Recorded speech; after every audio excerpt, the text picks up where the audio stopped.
Hey there guys, welcome back for another Warhammer 40,000 Imperium magazine review.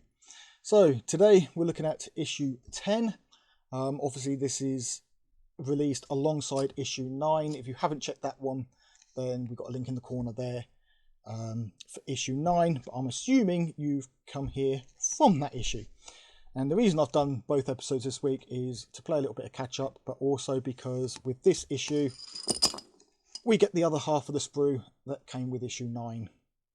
So this one contains 1 Scarab swarm and 6 Necron warriors, and obviously the rest of the weapons, and then the bases for them as well. So we've got 6 warrior bases and a larger base for the Scarab swarm.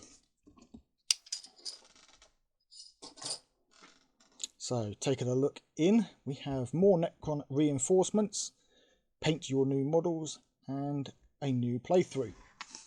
So quite a few videos this week for you guys to watch, but also quite a few for me to have recorded. So taking a look in, we got the Space Marines bear some of the most ancient and powerful weapons, armor, and tools of war known to humanity. Some of these items have been borne by the Adeptus Astartes' greatest warriors, and their names have become the stuff of legend throughout the Imperium. So what have we got here? Some war gear names. So for obviously our character sheets, we can start giving the war gear names. Again, we're using a D33 here. It does explain down here how to do that. And then we got a couple more here. So ranged weapon names and melee weapon names, and that one was for war gear names. Right. Then we've got tools of war, ranged weapons. So we've got the bolt rifle, pretty much the standard weapon for Space Marines. For the intercessors, they will typically use a bolt rifle. The plasma incinerator, again used by intercessors. A multi-melter rifle and a flamer. Now, the flamer, I don't think we have any intercessors that use a flamer as just generic intercessor type troops. But yeah, older Space Marines, non-Primaris Marines did make use of flamers, and I do believe there are a couple of chapters that have flamers as well.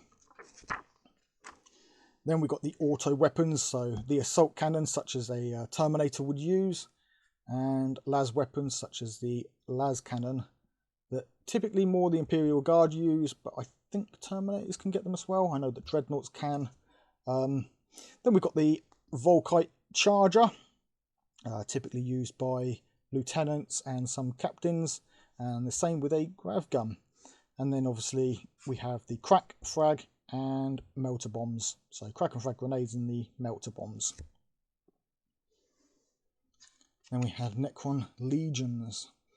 Drawn from the lower levels of Necron society are their vast and unrelenting legions.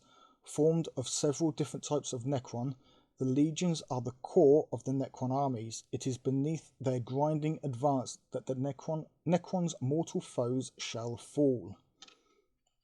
So as they said, this was made from the Necrontire society. These were at one point just regular old people, and they've become mindless killing machines for the lords. Not all fully mindless. The richer you were and the closer to nobility, or if you were already in the military and you were a higher rank, then typically your Necron form would have a little bit more of its memory and such contained, so you would be a little bit more yourself as a Necron than what you would be if you were just a local peasant. So we got Immortals, again peasants. Death marks, typically peasants, although a book that I am currently reading, there is actually a character death mark that does retain quite a bit of his personality. Warriors, completely mindless robots. Basically they are programmed on what to do, otherwise they will stand there doing nothing. and Tomb Blades, again vehicles controlled by Necron warriors. Typically they have a little bit of their own intelligence, but not to the point where they would be able to speak or talk. They would know how to follow commands, receive a command, and go about doing it. Then we have the how to paint the Necron warriors and Canoptec Scarabs. So, Rune Lord brass all over.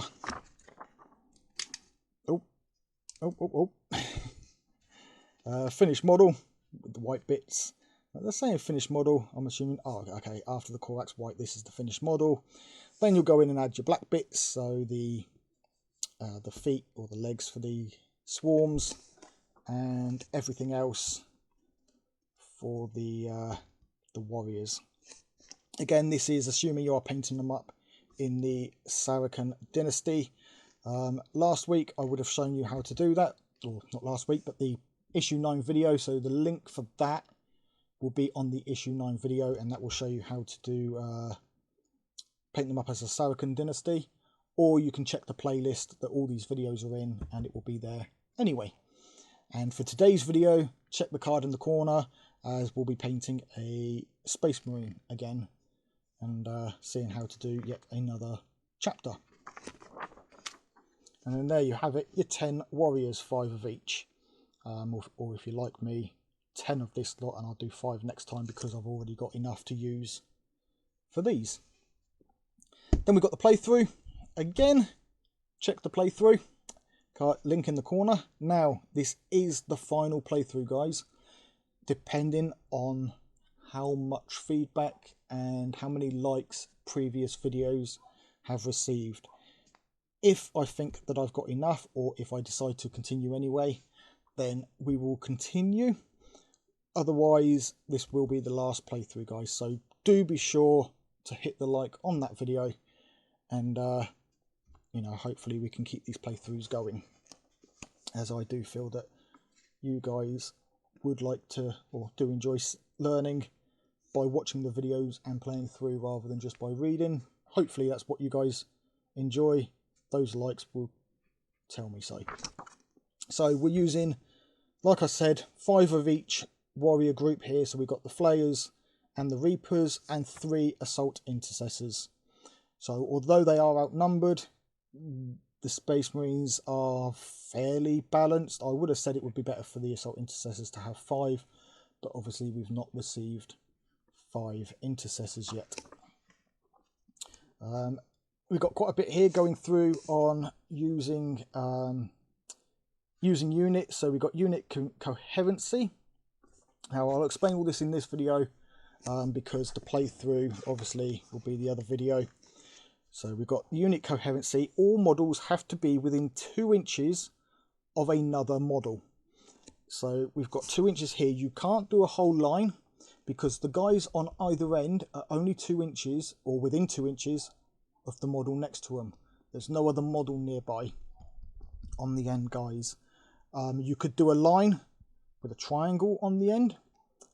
For example, if I grab some paint pots, we can show you. So this wouldn't be allowed because these two are not within 2 inches of these guys. But this would be allowed because they are within 2 inches. If you were to expand it further, this would be allowed because they are within 2 inches, and these are within 2 inches. So yeah, make sure that your units are within unit coherency. When moving, they must remain in coherency.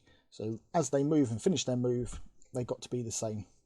So shooting with units. Start your shooting phase by selecting an eligible unit to shoot with, and then select a target for each shooting model. In order to target an enemy unit, at least one model from that unit must be within range of the weapon being used. All of a weapon's attacks must target the same enemy unit. Models within a unit can shoot at different targets, but this must be declared before any dice are rolled. So you can see here both units are shooting at this unit. If we had 2 units, you could have 2 of these guys shoot at this unit and the other 3 shoot at this unit, is what they are saying here. Models within a unit can shoot at different targets. So yeah. Oh no, all of a weapon's attacks... okay, yep. So if a model shoots, all of his attacks have to go at the same unit. You can't say one shot to here and one shot to here. But an individual model can shoot separate. So both of this unit's attacks have to shoot at this unit, or this model's attacks have to shoot at this unit. But both of his could shoot at another unit over here. Charging with units. Select a unit that is eligible to charge and you choose a unit as the target. Make 1 charge roll for all models in the unit. If the charge roll is successful, move all models from the charging unit this distance. A unit can select multiple enemy units as the target of its charge, but it must be able to reach both enemy units. So you can see here the intercessors are assaulting 2 separate units. They are going to charge and they have to make sure that they can reach both units because they have said that they are charging both units. So if they rolled enough to reach one but not the other, they can't reach either. Then we have fighting with units. So obviously we know how to do that. So we have a little bit of rules reference here for the models for the actual playthrough. We're learning for the Gauze Reaper. We've done the Gauze Flare before. That was with the set of 3 units. And now we've got the Gauze Reaper as well. And then we've got a nice little rules reference sheet here just to help us out. And then the playthrough. And as I said, check the link in the corner for the playthrough on how to run this little combat scenario. Right, so end of the issue today, guys. Next week we get issue 11 with the Primaris Librarian and a medium dry brush. And the week after, issue 12, we get 3 more paints. We get Screamer Pink, Canoptec Alloy and Agrax Earthshade. So again, that issue will be just about saving money because Agrax Earthshade is a little bit more pricey than these 2. So there'll be a little bit of a saving on there. Issue 11, there'll be a saving. And today's issue, obviously, at the beginning of last week's video, or the previous video, issue 9's video, I showed the prices. I'll put it up here again. Now this is for all 10. So the 5 that came in this and the 5 that came in issue 9. This is the total here. This is the cost of both magazines. This is the cost of 1 box of Warriors. And then obviously how much we're saving down here. But that is it for today, guys. I hope you've enjoyed the video. If you have, hit that thumbs up button. If you're not yet subscribed, hit that subscribe button. Ding the bell for when new videos go live. Check out the playthrough and make sure to hit like on that so I know you guys are enjoying it. If you have recently subscribed, a big warm welcome to you to the inner circle. Thank you for your support. But until next time, guys, take it easy. Keep painting those minis.